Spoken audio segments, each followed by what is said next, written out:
Bienvenue sur Trace ta route, le podcast des choix audacieux. Je suis Lisa Marie, coach et voyageuse passionnée, et ici, je te partage des conseils pratiques en développement personnel, des réflexions inspirantes et des interviews de celles et ceux qui ont osé tracer leur propre chemin. Alors installe-toi confortablement et c'est parti! Bonjour à toi, j'espère que tu vas bien. Je suis absolument ravie de te retrouver pour ce podcast. Aujourd'hui, nous allons découvrir ensemble l'importance de s'entourer de personnes qui nous inspirent. On dit souvent qu'on est la moyenne des 5 personnes qu'on fréquente le plus, et je suis plutôt d'accord avec ce qui se dit.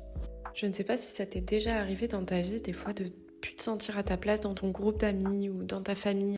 Alors soit tu as une nouvelle activité, et donc dans cette activité, tu te retrouves pleinement, tu te sens à ta place, et tu te dis « Ah, les autres autour de moi, je les aime beaucoup, je les aime énormément, mais ça ne me correspond plus. » À ce moment-là, c'est toujours le moment le plus compliqué, parce qu'il y a un choix à faire. Soit je continue de fréquenter au quotidien régulièrement ces personnes qui ne sont plus trop en adéquation avec ce que je suis actuellement, au risque de ne pas pouvoir évoluer dans la nouvelle personne que j'ai envie d'être. Soit je laisse de côté la nouvelle personne que j'ai envie d'être pour continuer à rester avec les personnes que j'aime plus que tout et j'ai pas envie de leur faire de la peine. Et puis en plus de ça, ça me fait peur de sortir de ma zone de confort, d'aller rencontrer d'autres personnes et tout ça. Donc il y a un choix à faire. Avant d'arriver à ce choix, laisse-moi te dire pourquoi il est important de s'entourer de bonnes personnes. Les bonnes personnes, ça va être vraiment les personnes qui te tirent vers le haut, qui t'encouragent, qui t'inspirent. Elles te montrent que ce que tu veux accomplir, c'est possible. Car elles ont déjà une mentalité de croissance. Elles ont une attitude positive, elles ont peut-être un parcours qui est différent de ce que tu as pu connaître et qui t'inspire énormément. En tout cas, tu peux t'identifier à elles et te dire si cette personne-là a réussi, et en plus, cette personne qui est abordable dans le sens où, par exemple, on peut avoir le rêve d'être une superstar de la chanson et se dire c'est peut-être impossible parce que je ne connais pas de superstar de la chanson et donc ça me paraît que pour un certain type de personnes. Et bien si demain tu fréquentes des écoles de chant avec des personnes qui se font connaître à leur échelle, il y aura ce truc de se dire ok, en fait c'est possible pour moi aussi. Un entourage bienveillant, une bonne personne, c'est une personne aussi qui va t'apporter du réconfort, de la motivation quand ça va pas émotionnellement. À l'inverse, un entourage toxique, il va plutôt te freiner, il va être pessimiste ou critiquer ce que tu as tendance à faire ou être destructrice. Lorsque par exemple t'es pas bien, il va justement te conforter dans le côté pas bien que tu as. Avec une bonne personne, tu auras tendance à être stimulé intellectuellement, émotionnellement. Tu pourras partager des choses, des conseils, des expériences. Et également, elles vont te partager leur propre remise en question. Lorsque j'ai échoué dans tel domaine, je me suis remise en question, ça m'a fait mal, j'ai été vulnérable, j'ai ressenti de la colère, de la frustration, de la tristesse. Elles sont assez vulnérables avec toi. Et toi, ça te permet aussi d'être vulnérable avec ces personnes-là. Et donc de parler clairement à cœur ouvert et d'avancer ensemble. Ça, c'est une relation saine. Un bon entourage, il va te pousser aussi à te dépasser. Il va t'encourager à sortir de ta zone de confort, à te dire tu es capable, vas-y, fais-le. Il va t'aider à prendre des décisions plus audacieuses, tout en te tenant responsable de tes propres engagements. Et lorsque tu vas lui partager quelque chose qui, toi, te donne envie et qui te fait peur, il va savoir t'écouter. Si tu prends l'exemple, par exemple, j'ai envie d'ouvrir ma société, ok, j'en ai fortement envie, mais tu sais, peut-être que je vais pas forcément bien gagner ma vie. Le bon entourage, il va faire la différence entre ses propres peurs, qui l'évitera de projeter sur toi, et tes propres peurs à toi. Si par exemple, il va te dire « Ah ouais, non mais t'as raison, hein, moi la sécurité financière, ça me ferait aussi peur. Et puis tu sais quoi, t'imagines, tu fais faillite, tu dois reprendre tout à zéro et tout ça. » Et en fait, il va pas te projeter ses propres peurs qu'il pourrait avoir.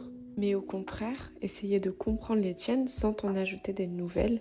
Le but, ça va pas être de dire « Oui, tu as raison sur tout, vas-y lance-toi, saute d'un pont, ouvre ta société. » Non, c'est pas ça. C'est juste de ne pas ajouter des peurs qui lui appartiennent à lui et d'essayer de comprendre les tiennes. Donc à la place de t'envoyer ses propres insécurités en pleine face, il te dirait plutôt « Ah oui, t'as peur de l'insécurité financière ? Ok, est-ce que tu connais des personnes qui ont ouvert une entreprise et qui ont été en insécurité financière ? Comment elles sont sorties ? En tout cas, il va essayer de te poser des questions pour t'aider à te remettre en question, sans t'enfoncer dans des pensées qui peuvent être plus ou moins freinantes. Il va peut-être aussi essayer de te donner des conseils. Il peut essayer de te mettre en relation avec des amis qui sont passés par là.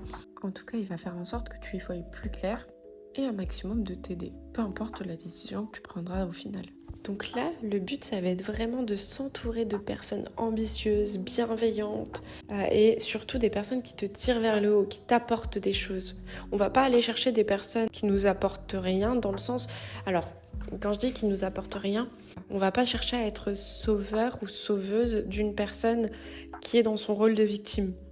Le mieux, c'est vraiment d'aller chercher des personnes qui nous inspirent, avec qui on s'entend bien, hein. On veut pas de rapport plus ou moins toi t'es plus que moi ou moi je suis plus que toi. Non, il n'y a pas de ça. Mais qui nous inspire et on se dit ah, mon amie elle a réussi ça, moi aussi j'ai envie de réussir quelque chose qui me correspond. Comment faire pour s'entourer de personnes inspirantes? Ça demande à la fois beaucoup de clarté sur ce que tu veux et de discernement dans tes propres relations actuellement. Premièrement, faire le tri de ton entourage. Et je pense que c'est la première et la plus difficile. Je te laisse prendre une feuille et lister toutes les personnes que tu fréquentes, que ce soit tes amis, ta famille, tes collègues de travail, tout ton entourage.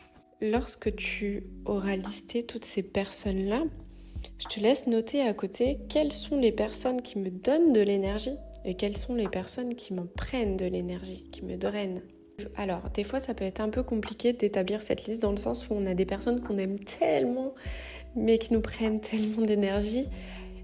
En tout cas, c'est important d'être juste avec toi-même, d'être honnête avec toi-même et de noter, ok, cette personne-là, clairement, me prend mon énergie et cette personne-là me donne de l'énergie. Une fois que tu as fait cette liste, tu auras vraiment un visu. À toi d'en faire ce que tu veux. Soit tu peux revoir les liens que tu peux avoir avec ces personnes ou alors de te dire est-ce que cette personne, j'ai vraiment envie de la garder dans ma vie là aujourd'hui? Est-ce qu'il n'y a pas un petit tri à faire? Ensuite, deuxième chose, ça va être de définir ce que tu cherches pleinement dans une relation. Donc les qualités qui sont importantes chez une personne qui t'entoure, les qualités, les valeurs, ce qui est important pour toi. Ensuite, la troisième chose, ça va être de fréquenter des endroits où tu peux rencontrer des personnes qui te correspondent. Si tu veux être entouré d'entrepreneurs, il va à des événements de business. Si tu es plutôt ancré sur la peinture, tu vas à des vernissages ou des choses comme ça. Si tu veux des amis plutôt aventuriers, n'hésite pas à rejoindre des groupes de voyage par exemple. Trouve un environnement adapté au tien. Les bonnes relations, elles ne se créent pas par hasard. Le but, ça va être vraiment d'engager des conversations, de proposer des sorties, d'être curieux, d'être à l'écoute des autres. Comme si chaque personne avait quelque chose d'important à t'apporter. Je précise ça parce que déjà, c'est pas évident de faire des nouvelles rencontres lorsqu'on est adulte. Lorsque je suis arrivée dans le sud, j'ai dû créer d'autres liens avec d'autres personnes. C'est un peu comme si à chaque fois, t'allais à un date. En tout cas, pour le coup, moi, j'étais pas forcément super à l'aise. Et après, c'est comme tout, ça s'apprend et ça peut te permettre de rencontrer des personnes géniales. Il y a un point qui est vraiment important que je souligne, c'est être à l'écoute des autres. Bon, il faut qu'il y ait un échange aussi. Si pendant tu passes 2 heures avec une nouvelle personne et que tu vois que toi, t'es super à l'écoute, mais qu'elle ne t'a pas lancé un « et toi », fuis aussi, ça ne marche pas. Là, on reste dans le rôle de victime-sauveur, c'est pas fou. D'ailleurs, je ferai un podcast sur ces rôles-là, je pense. Par contre, toi aussi, sois à l'écoute pour voir si vous avez des centres d'intérêt en commun, si cette personne correspond à tes valeurs. Et si elle n'y correspond pas, c'est super intéressant aussi de se dire « Ok, cette femme-là, elle pense vraiment l'opposé de moi sur ce sujet-là. Je vais chercher à comprendre sa vision par rapport à ce sujet. » Là, le but, justement, ça va être d'être à l'écoute et surtout de ne pas chercher à avoir raison. Moi, je le prends comme un jeu lorsque je dois rencontrer des nouvelles personnes. J'essaye un maximum de me dire « Ok, là, ça résonne pas du tout en toi. En quoi déjà ça te dérange toi-même ?» Et si ça ne te dérange pas, mais tu as conscience que ok, on est à l'opposé de ta propre vision, cette personne pense comme ça, j'ai vraiment envie de questionner cette personne. Ok, donne-moi plus de détails de cette vision-là. Il y a des fois, on se dit, ok, on se comprend pas du tout sur ce point, et c'est ok. Peut-être que c'est un point qui est trop loin de mes propres valeurs, donc peut-être que la relation elle donnera pas suite, ou alors on n'est juste pas d'accord, au final c'est pas un sujet si important que ça pour moi. Et donc, l'important c'est d'être toi-même lorsque tu fais des nouvelles rencontres. Si tu veux des amis inspirants, deviens toi aussi quelqu'un d'inspirant. Essaye au quotidien de cultiver une mentalité de croissance. C'est pour ça le fait de lire des livres, d'avoir des podcasts, d'écouter des podcasts, de regarder des vidéos YouTube sur ce qui te passionne, tu seras beaucoup plus amené à pouvoir en discuter avec les personnes. Sois bienveillante, évidemment, et apporte de la valeur aux autres. Toi, tu viens en chercher chez les autres, mais n'oublie pas qu'eux viennent chercher la même chose chez toi. Ok, on s'entoure de personnes inspirantes, mais c'est important, si toi tu es fun, d'avoir des personnes fun aussi autour de toi. Le but, c'est pas vraiment d'avoir que des relations barbantes qui vont juste t'apporter ce côté intellectuel. Le but, c'est d'avoir vraiment des qualités et des valeurs qui te correspondent chez tes amis.